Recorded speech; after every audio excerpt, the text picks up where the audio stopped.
Bismillahirrahmanirrahim. Assalamualaikum warahmatullahi wabarakatuh. Selamat sore teman-teman. Kembali lagi bersama saya Adelia Putrianingsi. Pada kesempatan kali ini kita akan membahas analisis laporan keuangan dengan menggunakan teknik analisis common size dan juga komparatif. Seperti yang teman-teman lihat, ini adalah laporan keuangan neraca atau laporan posisi keuangan. Kita akan menganalisis dengan teknik common size. Namun sebelum itu teman-teman, kita harus tahu dulu apa yang dimaksud dengan analisis common size. Analisis common size merupakan teknik analisis dengan merubah angka-angka yang ada dalam neraca dan laporan laba rugi menjadi persentase berdasarkan dasar tertentu. Dasar tertentu maksudnya di sini teman-teman ada rumusnya. Seperti yang teman-teman lihat, ini adalah laporan posisi keuangan atau neraca. Cara menganalisis common size adalah rumusnya adalah tiap-tiap elemen atau kas yang pada tahun 2020 dan 2019 akan dibagi dengan total kewajiban dan ekuitas. Contohnya 1.475.000 dibagi dengan 146.895.000. Kemudian dikali 100%, hasilnya adalah 1,0%. Begitupun pada tahun 2019. Total kas pada tahun 2019 sebesar 780.000 akan dibagi dengan total kewajiban dan ekuitas pada tahun 2019 sebesar 148.330 kali 100%. Hasilnya adalah 0,5%. Rumus tadi akan digunakan kepada setiap akun. Dan ini adalah persentase yang dihasilkan. Ini untuk 2020 dan ini untuk 2019. Begitu terus sampai di modal sendiri untuk akun aktiva. Misalnya 118.765.000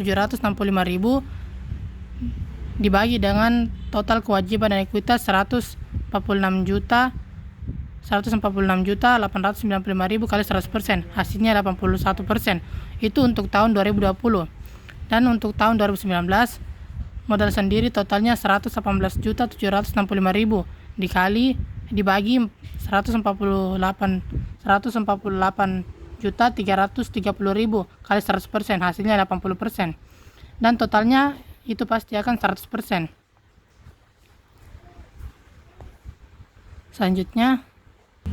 Selanjutnya laporan laba rugi. Dalam analisis common size, dalam laporan laba rugi, tiap-tiap elemen atau tiap-tiap akun akan dibagi dengan hasil penjualan atau pendapatan, terkecuali dengan pajak penghasilan yang akan dibagi sendiri dengan laba sebelum pajak penghasilan. Contohnya teman-teman, di sini pendapatan penjualan atau total penjualan bersihnya sebesar pada tahun 2020 sebesar 1.587, pada tahun 2019 sebesar 1.251, pada tahun 2018 sebesar 1.055. Itu merupakan total penjualan bersih. Kemudian tiap-tiap elemen atau tiap-tiap akun akan dibagi dengan total tersebut. Contohnya laba kotor pada tahun 2020 sebesar 867. Ini akan dibagi dengan total penjualan bersih sebesar 1.587 kali 100%, hasilnya 55%. Begitupun pada tahun 2019. Misalnya laba kotornya 621, ini akan dibagi dengan total penjualan pada tahun 2019 sebesar 1.251, hasilnya 50%. Begitupun pada tahun 2018. Ini akan dilakukan di tiap-tiap akun atau di tiap-tiap elemen. Setiap akun atau tiap-tiap elemen akan dibagi dengan total penjualan pada tahun tersebut, pada tiap-tiap tahun, sampai dengan laba bersih. Contohnya total laba bersih pada tahun 2020 sebesar 559. Ini akan dibagi dengan total penjualan atau pendapatan pada tahun 2020 sebesar 1.587 dikali 100%. Hasilnya 35%. Begitupun pada tahun 2019 dan 2018. Total dari laba bersih ini akan dibagikan total dari laba bersih pada tahun 2019 dan 2018 akan dibagi dengan total penjualan bersih pada tahun 2019 dan 2018 pada tiap tahunnya, lalu hasilnya dikali 100%. Ini adalah hasilnya.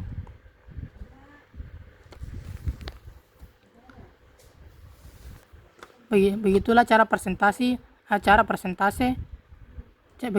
menghasilkan persentase dalam analisis common size, teman-teman.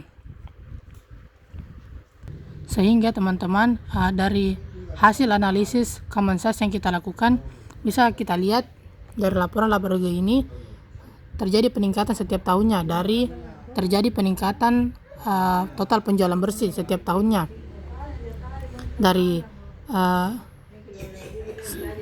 1,55 menjadi 1,21 dan menjadi 1,1587. Sehingga teman-teman, laba bersih yang dihasilkan pada tahun 2018 sebesar 20%, pada tahun 2019 27%, dan pada tahun 2020 sebesar 35%, sehingga terjadi kenaikan laba. Selanjutnya teman-teman, kita akan masuk ke analisis laporan keuangan komparatif. Namun sebelum itu teman-teman, kita harus tahu dulu apa yang dimaksud dengan analisis komparatif dalam laporan keuangan. Jadi teman-teman, analisis komparatif merupakan analisis yang dilakukan dengan cara membuat perbandingan antara elemen yang sama pada laporan keuangan untuk beberapa periode yang berurut. Jadi intinya di sini kita akan melakukan perbandingan pada elemen yang sama, contohnya penjualan, dan pada periode berurut. Contohnya pada dari 2009 ke 2010. Jadi kita akan membandingkan elemen yang sama pada periode berurut. Contohnya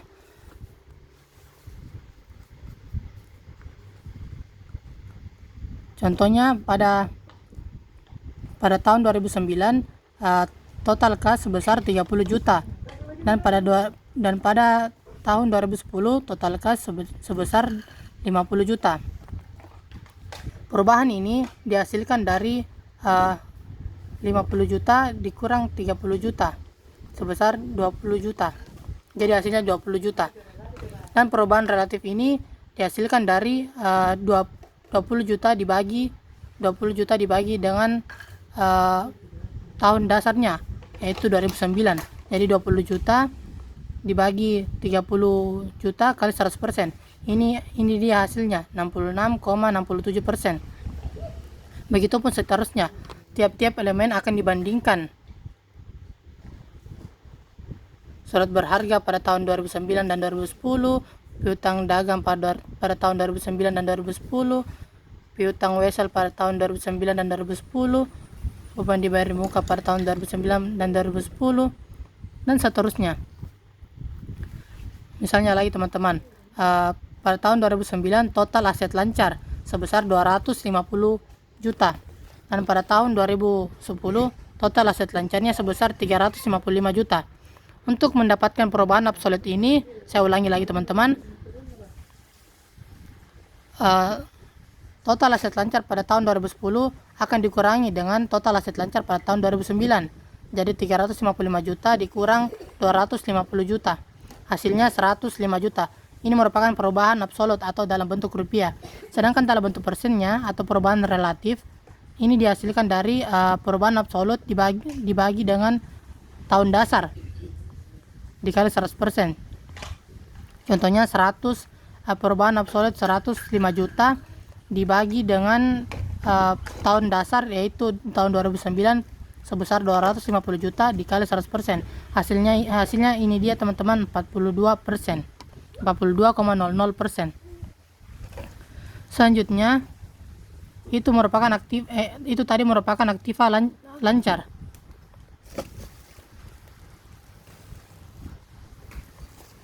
Dan ini merupakan aktiva tetapnya. Sama seperti yang tadi, perubahan ini merupakan aset pada tahun 2009 dan ini 2010. Ini perubahan absolut dan ini persentasenya. Saya akan berikan contoh lagi teman-teman. Bagaimana didapatkan angka-angka ini. Misalnya total aset tetap pada tahun 2009 sebesar 325 juta. Ini total aset pada tahun 2010 sebesar 625 juta. Ini perubahan absolut dan ini persentasenya. Total aset tetap pada tahun 2010 akan dikurangi dengan total aset tetap pada tahun 2009. Dan ini adalah hasilnya sebesar 300 juta. Ini merupakan perubahan absolut. Dan untuk mendapatkan persentasenya, perubahan absolut ini akan dibagi dengan tahun mendasar yaitu tahun 2009 dikali 100%. Hasilnya sebesar 92,31%. Begitu seterusnya sampai dengan total aset.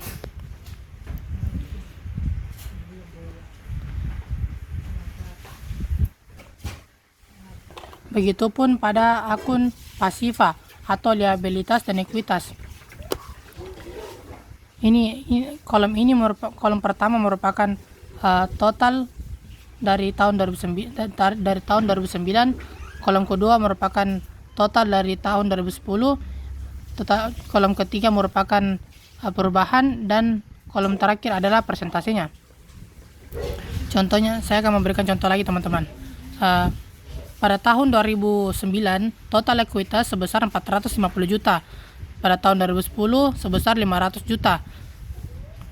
Untuk mengetahui perubahan absolutnya, kita akan mengurangi total ekuitas pada tahun 2010 dengan 2009. Hasilnya sebesar 50 juta. Ini adalah perubahan absolut atau dalam bentuk rupiah. Sedangkan untuk mendapatkan presentasinya, perubahan absolut akan dibagi dengan tahun mendasar yaitu 450 juta. Jadi 50 juta dibagi dengan 450 juta terus dikali 100%. Hasilnya sebesar 11,11%.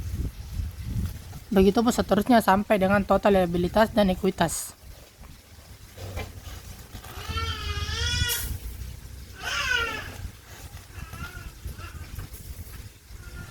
Selanjutnya kita akan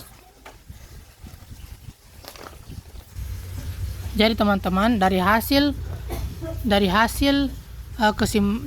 kesimpulan analisis komparatif pada laporan neraca atau laporan posisi keuangan, ini menunjukkan pada tahun 2009 aktiva perusahaan mengalami peningkatan sebesar 33%.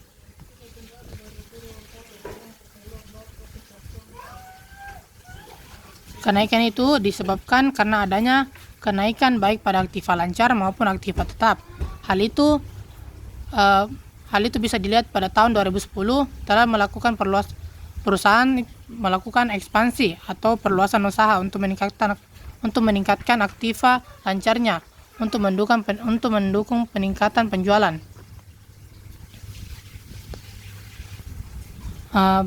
Pada tahun 2010 utang modal perusahaan juga mengalami penaikan.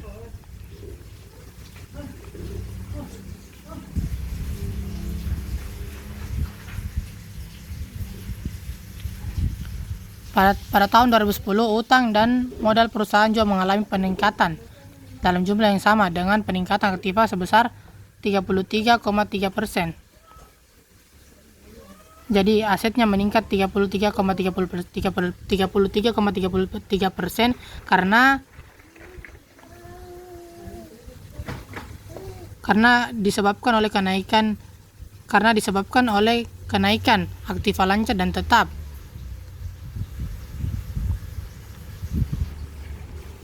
Dan pada tahun 2010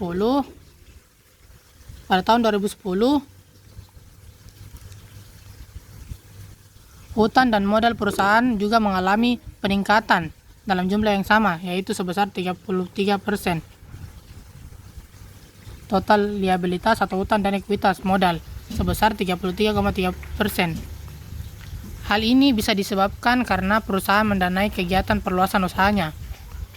Jadi utang ini teman-teman dipakai untuk mendanai kegiatan perluasan usaha perusahaan tersebut, untuk mendanai ekspansi perusahaan tersebut, sehingga total asetnya bisa meningkat hingga 33,33%. Selanjutnya kita akan berpindah ke laporan laba rugi dalam analisis komparatif. Seperti yang teman-teman lihat, pada laporan laba rugi ini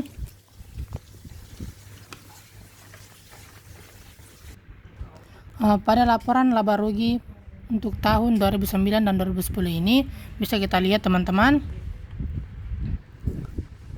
akun penjualan pada tahun 2009 sebesar 1.020.000, 1.020.000, dan pada tahun 2010 sebesar 1.330.000. Ini terjadi peningkatan dari 1.020.000 menjadi 1.330.000. Perubahannya sebesar 310.000. Ini didapatkan dari perubahan absolut ini didapatkan dari dari 1.330.000 dikurang 1.020.000 sehingga menghasilkan perubahan absolut 300.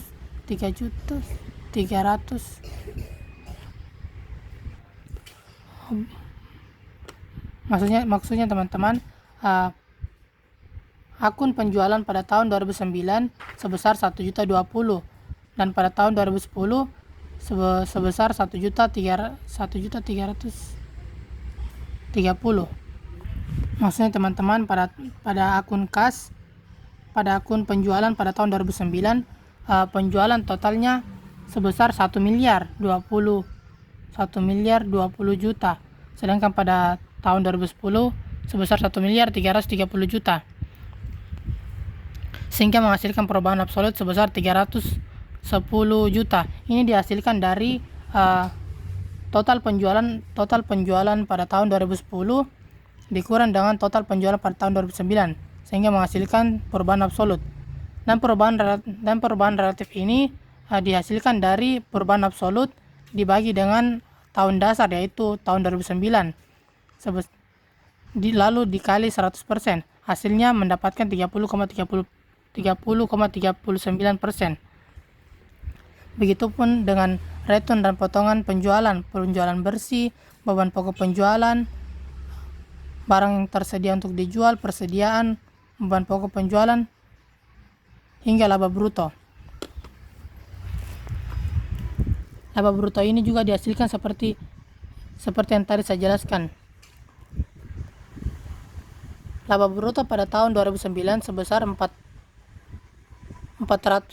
juta dan pada tahun 2010 laba bruto sebesar 550 juta yang menghasilkan perubahan absolut sebesar 150 juta. Ini dihasilkan dari total laba bruto pada tahun 2010 diselisihkan dengan total laba bruto pada tahun 2009, sehingga menghasilkan perubahan absolut. Dan perubahan relatif ini dihasilkan dari perubahan absolut dibagi dengan tahun mendasar, yaitu tahun 2009 dikali 100%, sehingga menghasilkan perubahan relatif sebesar 37,50%.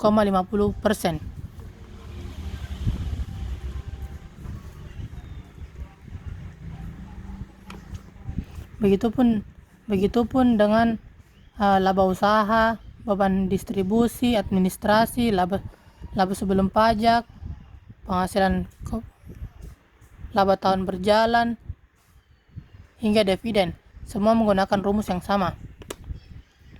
Tahun 2010 diselisihkan dengan tahun 2009 sehingga menghasilkan perubahan absolut, dan perubahan relatif ini atau persentase ini dihasilkan dari perubahan absolut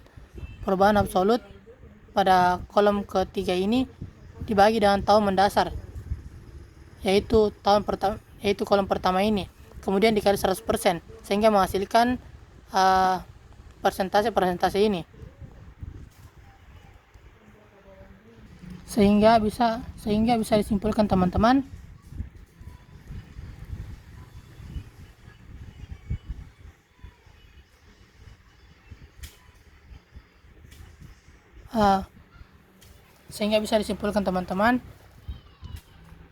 perusahaan PT Budiman Dharma mengalami